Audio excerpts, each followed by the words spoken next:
বিজয় আর সোহানের আড্ডায় হাজির নাসির।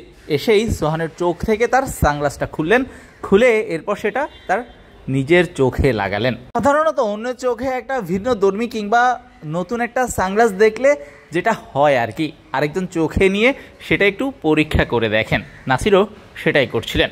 প্লেয়ারদের একটা ট্রেনিং ছিল, সেটা শেষ করে সবাই চলে যাচ্ছিলেন, তখন ইবাদতের ডাকে এনামূলক বিজয় পেছনে আসলেন তার থেকে বিদায় নিতে।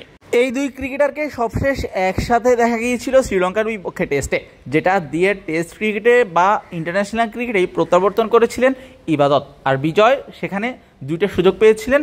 এরপর দুজনই টেস্ট দলের সাথে দেশে ফেরার পর দুজনকেই আর মিরপুরে দেখা যায়নি। ইবাদত অবশ্য ক্যাম্পে যোগ দেওয়ার জন্য চলে এসেছেন মিরপুরে গতকালই, আর বিজয়কে আজ ট্রেনিং উপলক্ষে মিরপুরে আসতে দেখা গিয়েছে। শ্রীলঙ্কার বিপক্ষে বিজয় দুইটা টেস্টেই সুযোগ পেয়েছেন এবং সেটা খুব একটা কাজে লাগাতে পারেননি। আর ইবাদত একটা ম্যাচের সুযোগ পেয়েছেন, সেটাও তিনি খুব একটা কাজে লাগাতে পারেননি। তবে কামব্যাক ম্যাচ বলে কথা, সেটার একটা প্রেশারও ছিল।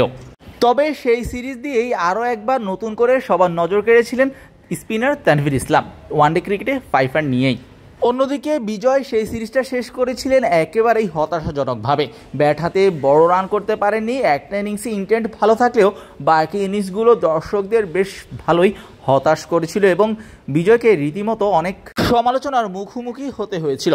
অন্যদিকে বিজয়ের বন্ধু নুরুল হাসান সোহানকে না নেওয়ার কারণেই নির্বাচক প্যানেল সমালোচনায় পড়েছিল। সামনেই এশিয়া কাপ, তার আগে আরও একটা টি-20 সিরিজ বিসিবি আয়োজন করতে পারে এবং সেটা যদি হয় সেখানেও সোহানের নামটা চলেই আসবে আলোচনায়। কারণ সোহানকে যদি না নেওয়া হয় সেক্ষেত্রে এই সমালোচনা আরও অনেকখানি বাড়তে পারে, কারণ সোহানকে সবাই সাদা বলের দলে চাচ্ছিলেন অনেক দিন ধরেই। অন্যদিকে বিজয় শ্রীলঙ্কায় সুযোগ কাজে লাগাতে না পারায় যেন তার অপেক্ষার প্রহর বাড়ল।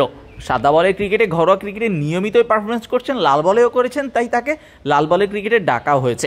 জিম্বাবুয়ের বিপক্ষে চট্টগ্রামে 39 রানের একটা টেস্ট ইনিংস খেলে লেটারমার্ক পেয়েছিলেন পরবর্তী সিরিজের জন্য। বাংলাদেশের পরবর্তী টেস্ট নভেম্বরে। এর আগে বিজয়কে সাদা বলের ক্রিকেটে কনসিডার করা হবে কিনা সেটাও একটা দোদুল্যমান অবস্থায়, কারণ শ্রীলঙ্কায় বিজয় খুব একটা সুবিধা করতে পারেননি। যে কারণে এই ফ্রেমে আপনারা যে ক্রিকেটারদের দেখছেন তারা বাংলাদেশের হয়ে 3 ফরম্যাটেই ভালো সময় ধরেই খেলেছিলেন। শামসুর রহমান শুভ, এনামুল হক বিজয়, নাসির হোসেন এবং নুরুল হাসান সোহানদের ঘরোয়া ক্রিকেটের পারফরমেন্স সবসময় লেটার মার্কই পায়।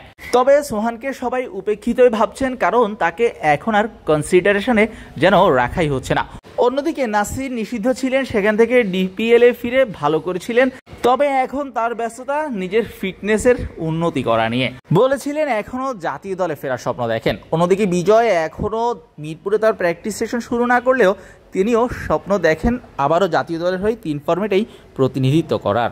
দিন শেষে সবারই প্রত্যাশা কিংবা স্বপ্নের জায়গা একই, ওই যে বাংলাদেশ দলে খেলার স্বপ্ন। তবে এক একজনের ক্ষেত্রে প্রেক্ষাপট এক এক রকম। শাহরিয়ার শাওন, মিডফিল্ড।